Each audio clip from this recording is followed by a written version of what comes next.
Karoline. Thank you. In the first Trump administration, there was an effort to stymie the agenda of Trump through the Russia collusion hoax perpetuated by many people in the media, including some people seated here, or the media outlets they represent, and other Democrats as well. The second Trump administration, to reference what you said at the beginning, seems to be subject to an effort to stymie the agenda using rogue lower court judges.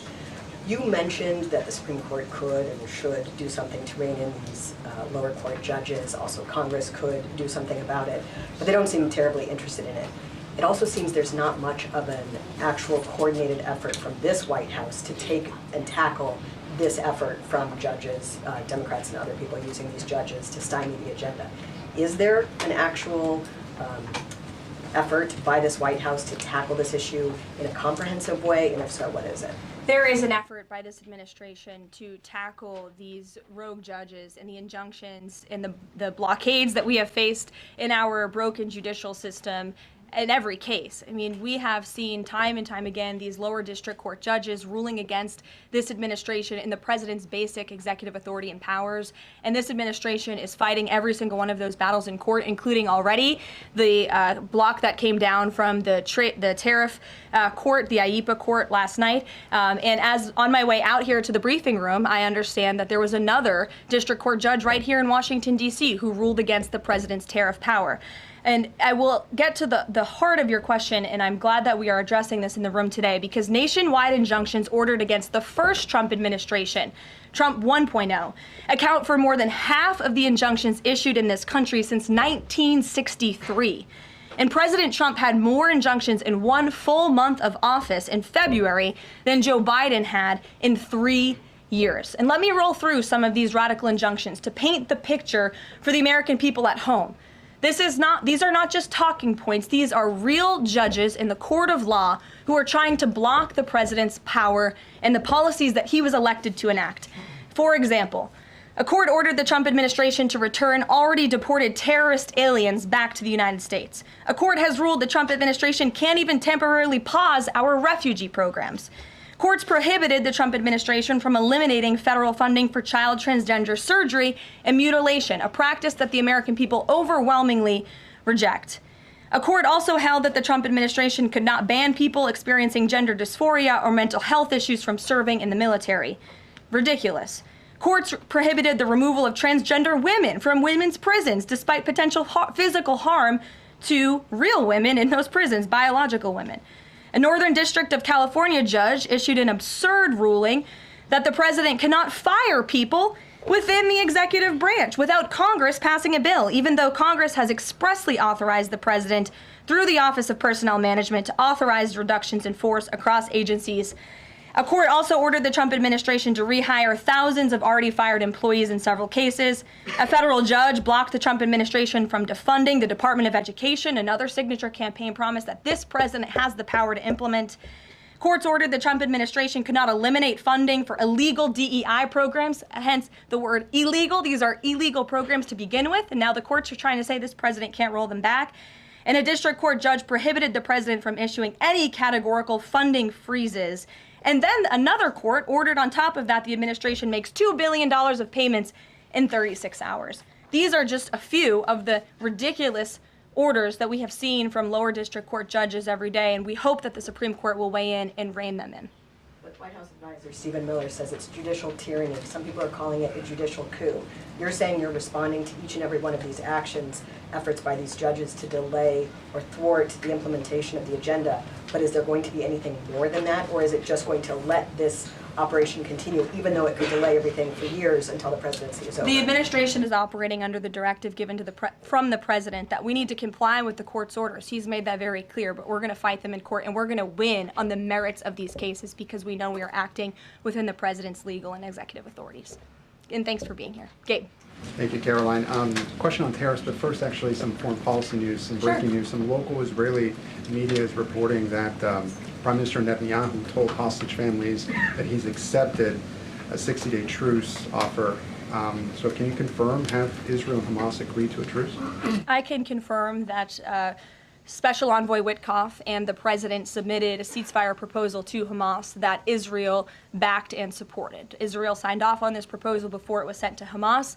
I can also confirm that those discussions are continuing, and we hope that a ceasefire in Gaza will take place so we can return all of the hostages home, and that's been a priority from this administration from the beginning. I won't comment further as we are in the midst of this right now. So to be clear, you don't know if Hamas has accepted it yet? Not to my knowledge, but certainly if that becomes the case and this ceasefire goes into effect, you'll hear it directly from myself, the president, or Special Envoy Witkoff. And, on tariffs, Kevin Hassett earlier this morning, he brushed off a legal ruling and called it a hiccup, and he said that trade deal negotiations would continue. Why would other countries continue these trade deal negotiations given the ruling? Because other countries around the world have faith in the negotiator-in-chief, President Donald J. Trump. And they also probably see how ridiculous this ruling is, and they understand that the administration is going to win, and we intend to win. We already filed an emergency appeal. We expect to fight this battle all the way to the Supreme Court. These other countries should also know, and they do know, that the president reserves other tariff authorities, Section 232, for example, to ensure that America's interests are being restored around the world. But I can confirm that our ambassador for trade, Jamison Greer, already heard from countries around the world this morning who said they intend to continue with these negotiations. Peter. Thank you, Karoline. So many of the president's plans right now are being blocked by courts. If the courts are going to be the ones who are shaping policy, does the president wish he would have just become a judge instead? I think the president would take this job over being a judge, and certainly the president is acting within his authority. He wishes judges would do the same. But so the courts are basically telling you guys they think that the White House's policies, the president's policies, are in some way against the law. So why can't President Trump ask the Republicans that control the House and the Republicans that control the Senate just to make a new law? Well, these laws have already been granted to the president by the Constitution and by laws that have been previously passed. I'll give you another example. For instance, we've been blocked in court for the revocation of visas from individuals who have the privilege of studying in the United States of America.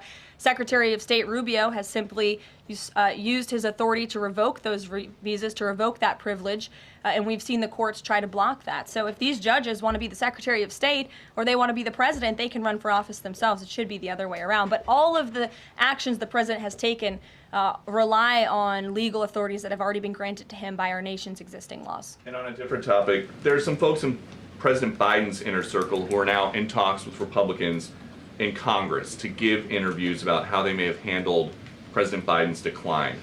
Is the president satisfied with aides only sitting for these transcribed interviews, or would he also like to see some kind of testimony from the former First Lady, Dr. Biden? I think, frankly, the former First Lady should certainly speak up about what she saw in regards to her husband and when she saw it and what she knew, because I think anybody looking, again, at the videos and photo evidence of Joe Biden with your own eyes and a little bit of common sense can see this was a clear cover-up. And Jill Biden was certainly complicit in that cover-up. There's documentation, video evidence of her clearly shielding her husband away from the cameras. They were just on The View last week. She was saying everything is fine. She's still lying to the American people. She still thinks the American public are so stupid that they're going to believe her lies. And frankly, it's insulting, and she needs to answer for it. Ouija. Thank you, Karoline. President Trump was asked what he thought about Elon Musk's claim that the big, beautiful bill increases the budget deficit and undermines the work of DOJ. And the president didn't actually comment on those remarks. He just talked about the need to support the bill. So what does the president think about what Elon Musk said? Well, the president is very proud of the one big beautiful bill, and he wants to see it pass. He wants the Senate to get to work on it and send it to his desk as quickly as possible. Of course, as you know, Elon Musk announced last night his departure as an official special government employee from the Trump administration. We thank him for his service. We thank him for getting DOJ off of the ground, and the efforts to cut waste, fraud, and abuse will continue. So he doesn't have any comment about Musk saying it adds to the deficit and it undermines all his work? The president commented on this. I commented on it. I told you that this bill saves $1.6 trillion according to the Council of Economic Advisors and the analyses that the president believes in. So he gave a comment. I gave a comment. Just because you don't like that comment doesn't mean it's not a comment. Rachel. Thanks, Karoline. Back on trade. I know you said the White House is going to fight this ruling in court.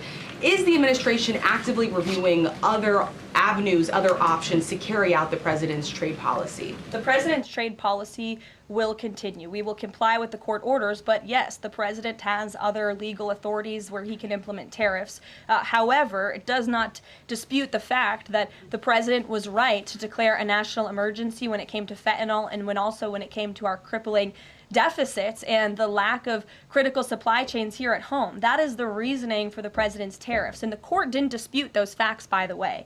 And there have been other courts that have reaffirmed the president's position. In fact, a ruling in federal court earlier this month shows that the administration is in the right, said we will win on appeal. A federal district judge in Florida ruled that IEEPA, in fact, does grant the president the authority to unilaterally impose tariffs.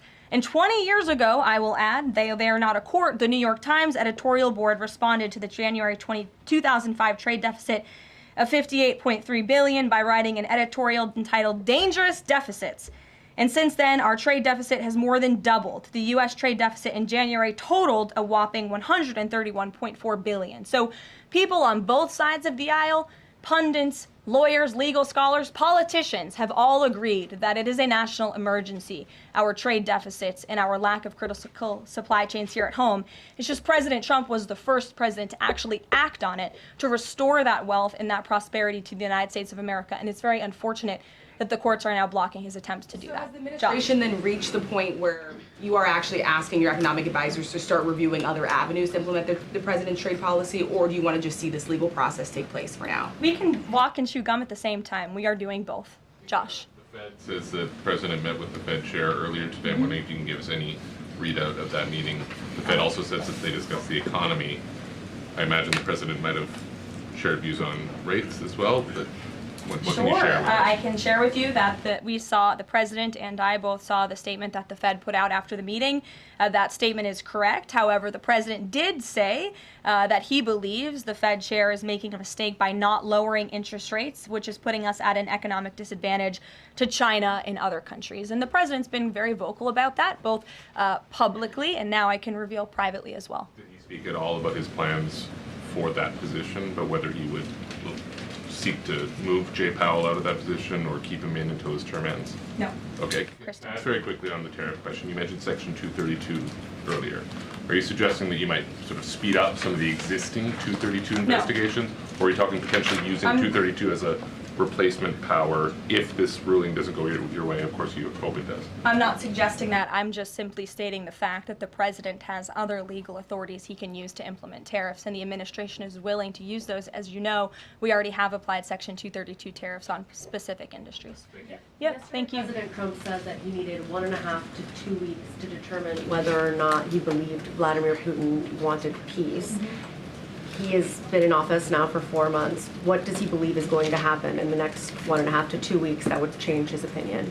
Well, it is my understanding and it is our hope that Russia and Ukraine will engage in direct talks and negotiations next week in Istanbul, and we believe that meeting is going to take place, and that is a meeting the president encouraged and urged for these two sides to come together and negotiate directly. And the president has been clear from the very beginning of this conflict that he wants to see this conflict solved on the negotiating table, not on the battlefield, and he's told that to both leaders, again, both publicly and privately. So hopefully next week it will move the ball forward in this. Is going to participate in those conversations? We will let you know if the president plans to send a representative. I'm not tracking that at this time.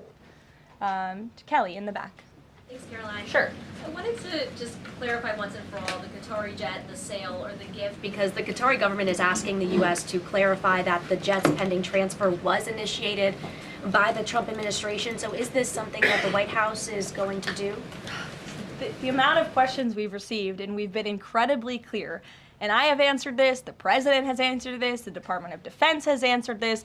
This is a government-to-government gift transfer from the Qataris to the Department of Defense, to the United States Air Force. It is now in their hands, and for further details on where that stands, I would defer you to the Department of Defense and the United States Air Force. I have nothing more for you on that. Deanna. Thanks, Caroline. 2 questions, one on Big Beautiful Bill, one on immigration. Sure. Yesterday, Trump said, we will be negotiating that bill, and I'm not happy about certain aspects of it, but I'm thrilled by other aspects of it. Wondering if you could, share any specifics on that. And on immigration, do you know how many illegal migrants have taken Trump's voucher program so far and have deported themselves? I believe it's in the thousands of those who have chosen the easier route of self-deportation, and we certainly encourage all illegal aliens who are present within our homeland to take that option. It's a much more pleasant option than being deported, and we will deport you if you're here illegally. That's our intention. As for the first question, what the president was speaking about is how this is a great bill. However, it has come as a result of a hard negotiation. It's difficult to get things done on Capitol Hill, but thanks to President Trump, this bill is moving in the right direction. And thanks to House Republicans and the leadership over there as well, who did a great job mediating both sides of the caucus to move this bill to the Senate. And now the president, again, has told his friends on the Senate side and is already engaged in those conversations to get that bill back to his desk as soon as possible. Sure. Has this administration been briefed about the incident that happened in Gaza on Tuesday during the rollout of the Gaza Humanitarian Foundation distribution of aid to Palestinians there? And should there be a ceasefire, will this administration continue to rely on this foundation for the distribution of aid to civilians? Are you referring, what incident are you referring to? Tuesday, when the aid was rolled out to Gaza for the first time in many months, and meals and food was given to hungry people, thanks to President Trump. Yes, we were briefed on that plan. The president was the reason that that aid went into Gaza, and he got the Israelis to support that plan. And I would add that the previous administration rejected such a plan to ensure that these starving and devastated people in the Gaza Strip were given humanitarian aid and assistance. And it was the previous administration that tried to build this pier, if you all remember it. It was brought to my attention this morning, and I thought that's a good point. Why don't I bring that up? Because there's been so much criticism. In fact, it was on the front page of a newspaper this morning about the criticism for this president having a humanitarian heart and giving people badly needed food and supplies. Nobody wanted to talk about how the previous administration failed in that endeavor. They built this pier that cost $230 million. It lasted about 20 days, and more than 60 U.S. service members were injured, as a part of this floating aid pier that did nothing for the people of Gaza. The president is opening up his humanitarian heart to get aid into the region while his team simultaneously negotiates a ceasefire and the return of all hostages. We are moving the ball forward in a positive direction for all people. The president wants to see peace for all people. Jasmine. Thanks so much, Karoline. A notice investigation found that the Hallmark Maha Commission report that was released last week cites studies that appear to not exist. We know that because in part we reached out to some of the listed authors who said that they didn't write the studies cited. So I want to ask, does the White House have confidence that the information coming from HHS can be trusted? Yes, we have complete confidence in Secretary Kennedy and his team at HHS. I understand there were some formatting issues with the Maha report that are being addressed, and the report will be updated, but it does not negate the substance of the report, which, as you know, is one of the most transformative health reports that has ever been released by the federal government and is backed on good science that has never been recognized by the federal government. And a quick follow-up, can you talk about what tools or research goes into production of these kinds of reports? For instance, is it AI that's used to put together these reports now? I can't speak to that. I would defer you to the Department of Health and Human Services. What I know is just what I told you. Lindsay. Thank you, Caroline. Many small businesses that we've talked to since the tariffs have been in place have said what would really help them is a long-term plan so that they can catch up.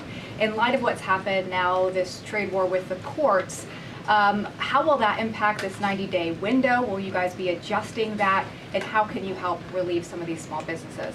Well, I would say nobody understands the needs of business owners, and nobody has the backs of our small business community more than President Donald J. Trump. He believes, I've heard him talk about this with small business owners himself, that small businesses are truly the backbone of our American economy. And that's why the president is supporting the One Big Beautiful Bill. So for those you spoke to who are asking for a long-term plan, Big tax cuts are coming their way. No tax on tips, no tax on overtime for their workers, more money in their pockets.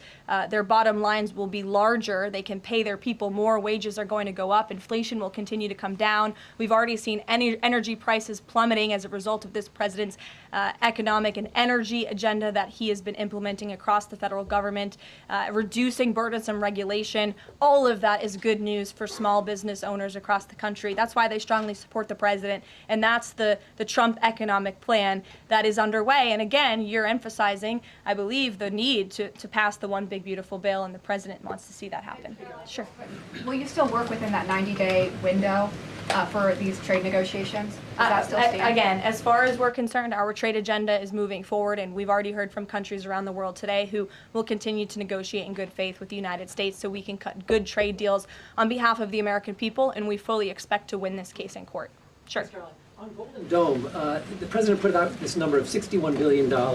How did he arrive at that? Is that the number it will cost to protect Canada, and is it negotiable, or where did it come from?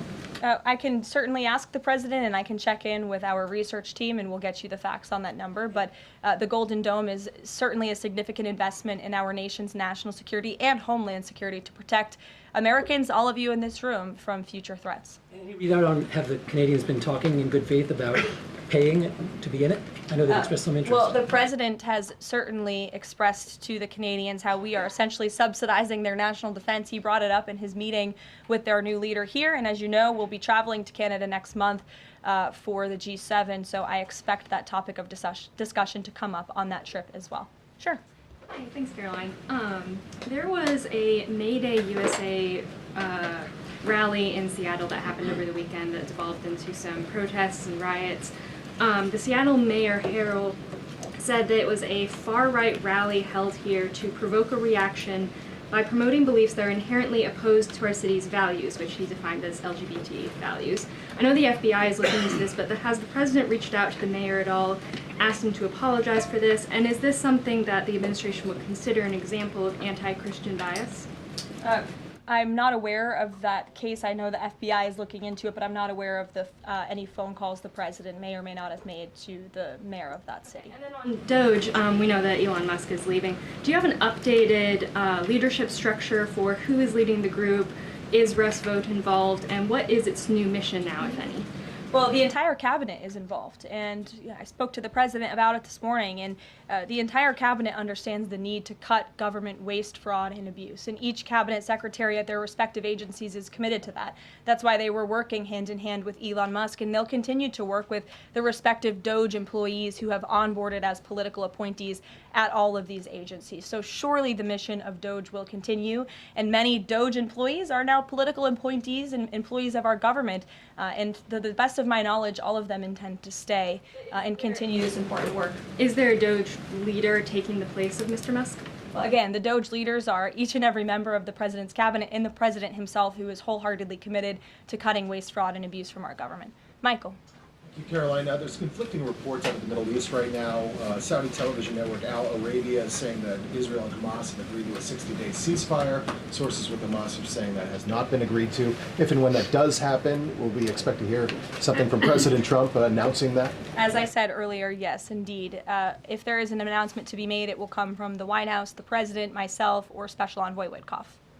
Caroline, one big beautiful bill. The president says he's not happy with all aspects of it.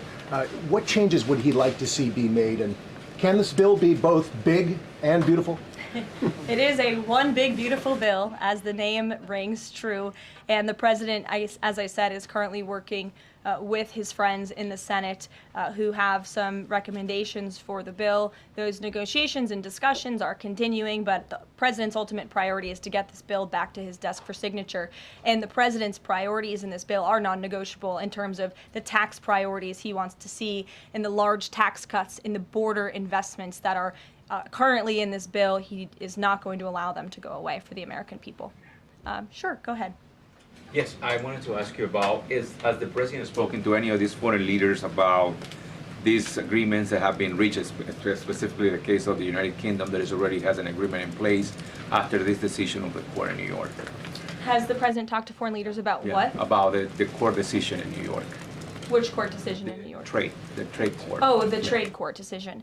He did speak to the leader of Japan this morning, and he said that was a very good call and a good discussion. And as I said, the president's cabinet, Secretary Lutnick, Secretary Bessent, and Ambassador Jameson Greer have all been in touch with their counterparts in countries around the world to let them know the United States will still be at the negotiating table, and we still expect countries around the world to treat us fairly. Again, I will just close by saying that how ridiculous it is that we've been ripped off, our middle class has been hollowed out, our manufacturing base has left and gone overseas, jobs have been offshored, and now no court did anything about that. No court did anything about hundreds of thousands of people being put out of work, about thousands of factories being closed down, about our deficits going to dangerous levels, as the New York Times has said. But now a court is trying to stop a president from trying to correct those wrongs of the past. And this administration will continue to do that. It's a promise the president made to the American people, and it's a promise they elected him on. We will win this battle in court, and the president will implement his America First trade policies. Thank you, everyone.